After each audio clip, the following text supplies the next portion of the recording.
Mesdames et messieurs, bonsoir. Ravi de vous retrouver pour cette édition d'information sur la télévision Info 7 Niger. Le président de la République, le général d'armée Abdourahmane Tiani, poursuit sa tournée à l'intérieur du pays. Un déplacement entamé le 8 novembre à Dal et a échangé directement avec les populations. À Niamey, les citoyens saluent cette initiative de proximité et appellent à l'unité nationale pour soutenir la refondation en cours dans le pays.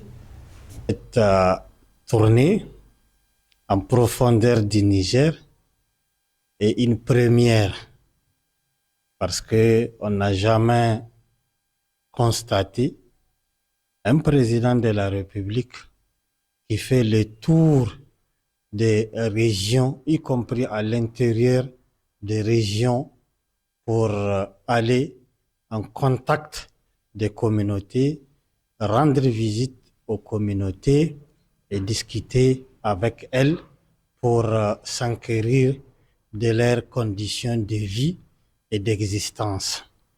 Échanger avec les responsables, les représentants de l'État, les services techniques pour s'enquérir de leurs conditions de travail. C'est une première chose et par voie terrestre. La ville de Niamey a procédé ce 15 novembre 2025 au lancement officiel de l'appel à communication du colloque scientifique international du centenaire de la capitale. La cérémonie présidée par l'administrateur délégué s'est tenue en présence du professeur Bouraima Alpha Gado et des membres de la sous-commission culture, patrimoine et histoire.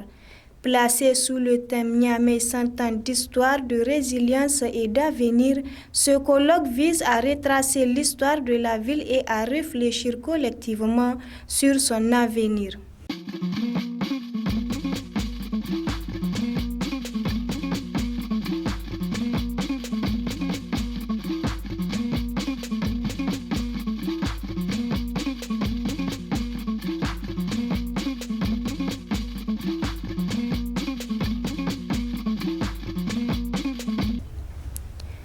Ce mardi 11 novembre 2025, l'administrateur délégué de la ville de Niamey, le colonel Boubacar Soumana Garanké, a procédé à l'inauguration de deux rues symboliques.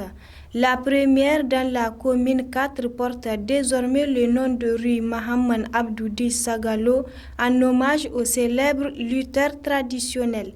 La seconde, située dans la commune 2, devient avenue d'Ankassawa en référence à une figure marquante de la chefferie de Maradi. Une cérémonie empreinte de ferveur populaire et de reconnaissance culturelle.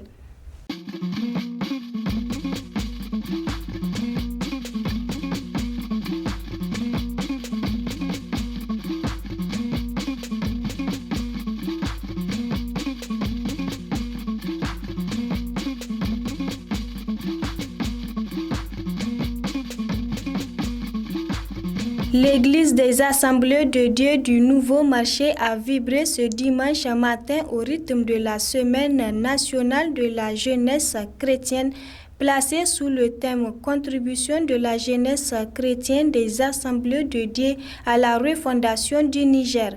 Cette célébration a été marquée par une forte mobilisation. À cette occasion, une collecte de fonds a été organisée au profit du FSSP, un geste citoyen à travers lequel la jeunesse chrétienne affirme son soutien aux autorités et sa volonté de participer activement à la construction d'un Niger uni, fort et souverain.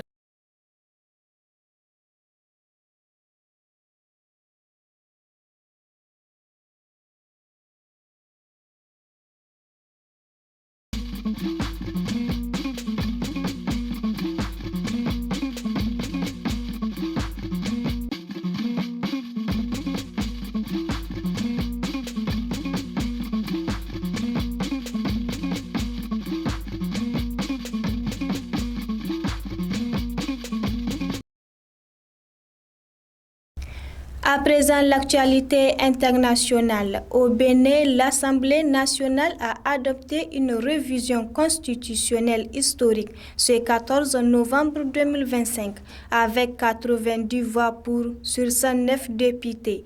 Le Parlement valide la création d'un Sénat et prolonge le mandat présidentiel de 5 à 7 ans renouvelable une fois. Les mandats des députés et des élus communaux passent également à 7 ans. Cette réforme a été rendue possible grâce au ralliement de 9 députés de l'opposition. Tension au sommet de l'État sénégalais, un vent de discorde souffle entre le président sénégalais Bassirou Diomaye et son premier ministre Ousmane Sonko. En effet, ce mardi 11 novembre, le chef de l'État a dénoncé les divisions au sein de leur coalition et a démis de ses fonctions Aïssatou Imbodji, proche de Sonko, pour la remplacer par l'ex-première ministre Aminata Touré. En réponse, le parti PASTEF a contesté cette décision, affirmant que le président n'en a pas le pouvoir et rejetant toute initiative pilotée par Mme Touré. La rupture entre les deux alliés semble se profiler. Mesdames et messieurs, nous sommes à la fin de cette édition d'information. Merci de l'avoir suivi. Au revoir.